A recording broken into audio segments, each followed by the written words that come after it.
स्वामी सांगतात जर तुम्ही बरोबर आहात तर काहीच सिद्ध करण्याचा प्रयत्न करू नका, फक्त शांत राहा, वेळ स्वतः साक्ष देईल.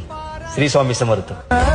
या जगात वाईट माणसाला एक साधा प्रश्न विचारण्याची कुणी हिम्मत करत नाही, पण चांगल्या माणसाला इथं रोज परीक्षा द्यावी लागते मित्र.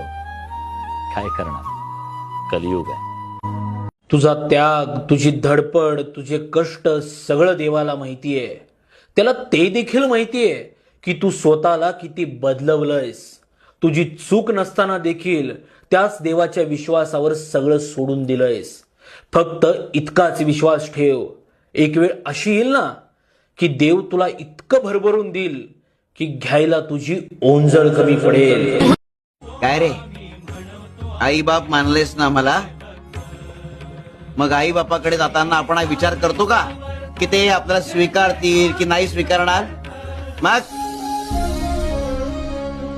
आमच्याकडे येताना कसलाही विचार करायचा नाही, कळलं?